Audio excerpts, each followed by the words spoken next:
Hi guys, this is Rosie. Welcome back to my channel. இன்னைக்கு நம்ம சேனல்ல ஒரு சில யூஸ்ஃபுல்லான டிப்ஸ் தான் உங்க கூட ஷேர் பண்ண போறேன். இப்போ வாங்க நம்ம வீடியோக்குள்ள போலாம். நம்ம வெளியில போறப்போ வாட்டர் பாட்டில்ஸ், ஃப்ளாஸ்க் இத பேக்ல கேரி பண்ணிட்டு போறோம். ஒரு சில டைம் இந்த மாதிரி சாஞ்சு உள்ள வாட்டர் லீக் ஆகுறதுக்கு நிறைய சான்ஸ் இருக்கு. சோ இந்த மாதிரி ப்ராப்ளம் எதுவும் வராம இருக்க வீட்ல உள்ள ஹேர் பேண்ட் ஒன்னு எடுத்துக்கோங்க. அதுல சேஃப்டி பின் வச்சு பேக்கோட சேர்த்து இந்த மாதிரி நல்லா செக்யூர் பண்ணிக்கோங்க. இப்போ இந்த ஹேர் பேண்டை அப்படியே எடுத்து வாட்டர் பாட்டில்ல மாட்டி கொஞ்சம் கூட சாயாது, சோ லீக் ஆக சான்ஸே இல்லை. நம்ம வெங்காயத்தை நிறைய நாள் ஸ்டோர் பண்ணி வைக்கும் போது அது முளைக்கிறதுக்கு நிறைய சான்ஸ் இருக்கு. அந்த மாதிரி ஆகாம இருக்க இந்த மாதிரி காம்பு பகுதியை கட் பண்ணி எடுத்துட்டீங்கன்னா எத்தனை நாள் ஆனாலும் முளைக்காது. ஒரு பாத்திரத்துல தண்ணி எடுத்துக்கோங்க. அதுல லெமன் கொஞ்சம் புழிஞ்சு விட்டு உப்பு கொஞ்சம் ஆட் பண்ணி நல்லா கலக்கி விட்டுக்கோங்க. இது எதுக்காகன்னு பாத்தீங்கன்னா நம்ம மார்க்கெட்ல இருந்து பழங்கள் காய்கறி வாங்கிட்டு வரோம்ல, அதெல்லாம் வாஷ் பண்றதுக்காக. இந்த தண்ணியில நம்ம காய்கறிகள் பழங்கள் இதெல்லாம் கழுவுறது மூலமா காய்கறிகள்ல உள்ள ஜெர்ம்ஸ் பாக்டீரியா அதுல மருந்தெல்லாம் போட்டு வருது இல்லையா,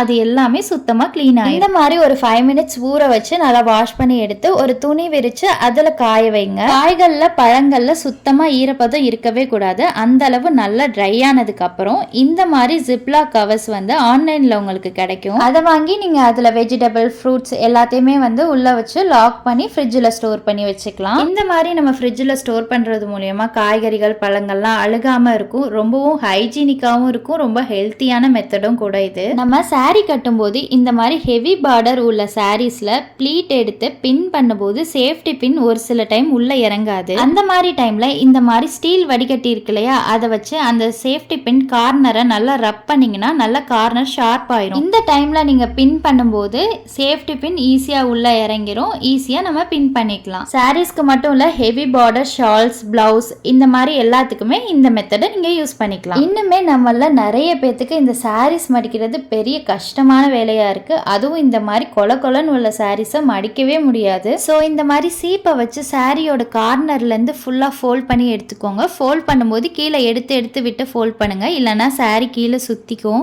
சாரி இந்த மாதிரி ஃபுல்லா ஃபோல்ட் பண்ணதுக்கு அப்புறம் கீழே லைட்டா உதறி விட்டு எடுத்து விட்டு மடிச்சிங்கன்னா மடிப்பு சூப்பரா வரும். அப்படியே கடையில மடிச்சு தர மாதிரியே இருக்கும். அவ்வளவுதாங்க. இந்த மெத்தடை யூஸ் பண்ணி நம்மளும் இனிமே சூப்பரா ஈஸியா சாரியை பெர்ஃபெக்டா மடிச்சிடலாம். உங்க வீட்ல இந்த மாதிரி சரியா லாக் ஆகாத துரு பிடிச்ச பழைய பூட்டு இருக்கா? தூக்கி போட்டுறாதீங்க. உங்க வீட்ல உள்ள தேங்காய் எண்ணெய் கொஞ்சமா எடுத்து அந்த சாவி போடுறோம்ல ஹோல், அதுல லைட்டா விட்டு சாவியை உள்ள போட்டு ஓபன் பண்ணீங்கன்னா சூப்பரா ஓபன் ஆகும். சூப்பரா லாக் ஆயிரும். நம்ம வீட்ல உள்ள துணியை தைக்கும் போது ஊசி துணியில உள்ள நூல்ல சிக்கிக்கும். அந்த மாதிரி ஆகாம இருக்க இந்த மாதிரி ஃபில்டர் வச்சு ஊசியை நல்லா ரப் பண்ணிட்டு நீங்க தைக்கும் போது ஊசி துணியில உள்ள நூல்ல சிக்காது. ஏன்னா ஊசி நல்லா ஷார்ப் ஆயிரும். பச்சை மிளகாயில உள்ள விதைகளை நீக்கிட்டு சமைக்கும் போது காரம் கம்மியா இருக்கும். சோ பச்சை மிளகாயை இந்த மாதிரி கைகள்ல நல்லா ரப் பண்ணிட்டு காம்பு பகுதியை கட் பண்ணிட்டு இந்த மாதிரி தட்டுனீங்கன்னா உள்ள விதைகள் எல்லாமே சூப்பரா வெளியில வந்துடும். பாருங்க உள்ள எந்த அளவு எம்டியா இருக்குன்னு.